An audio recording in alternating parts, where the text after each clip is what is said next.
There was once a forester who went into the forest to hunt, and as he entered it, he heard a sound of screaming as if a little child were there. He followed the sound, and at last came to a high tree, and at the top of this a little child was sitting, for the mother had fallen asleep under the tree with the child, and a bird of prey had seen it in her arms, had flown down, snatched it away, and set it on the high tree. The forester climbed up, brought the child down, and thought to himself, "You will take him home with you, and bring him up with your Lena." He took it home therefore, and the two children grew up together. And the one which he had found on a tree was called Fundevogel, because a bird had carried it away.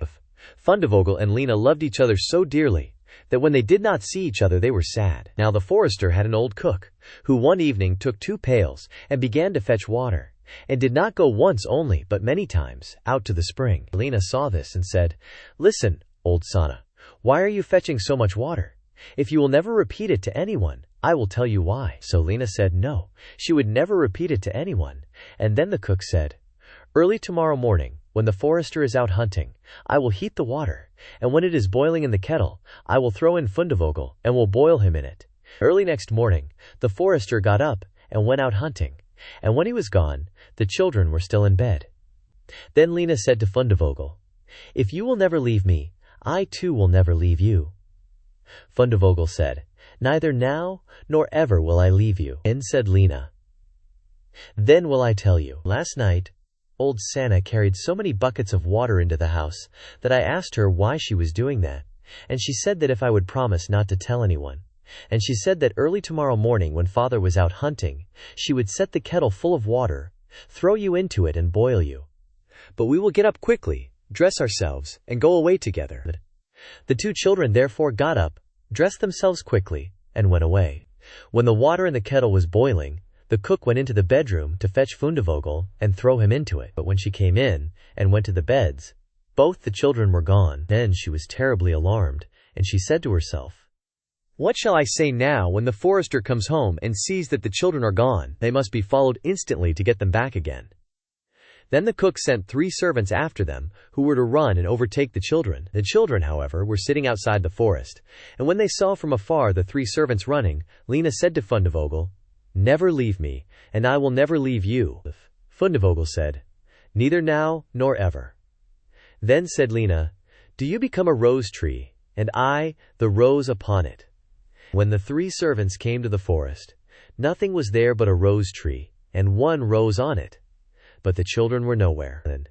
Then said they, "There is nothing to be done here." And they went home and told the cook that they had seen nothing in the forest but a little rose bush with 1 rose on it.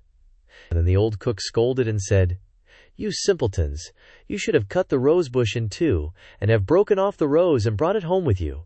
Go and do it at once." They had therefore to go out and look for the second time. The children, however, saw them coming from a distance. Then Lena said, "Fundevogel, never leave me, and I will never leave you."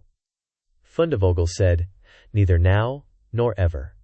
Said Lena, "Then do you become a church, and I'll be the chandelier in it." So when the 3 servants came, nothing was there but a church, with a chandelier in it. They said therefore to each other, "What can we do here? Let us go home." When they got home, the cook asked if they had not found them. So they said no, they had found nothing but a church, and there was a chandelier in it. And the cook scolded them, and said, "You fools, why did you not pull the church to pieces, and bring the chandelier home with you?" And now the old cook herself got on her legs, and went with the 3 servants in pursuit of the children. The children, however, saw from afar that the 3 servants were coming, and the cook waddling after them. Then said Lena, "Fundevogel, never leave me, and I will never leave you." Then said Fundevogel, "Neither now nor ever." Said Lena, "Be a fish pond, and I will be the duck upon it." The cook, however, came up to them, and when she saw the pond she lay down by it, and was about to drink it up. But the duck swam quickly to her, seized her head in its beak, and drew her into the water, and there the old witch had to drown. Then the children went home together, and were heartily delighted, and if they have not died, they are living still.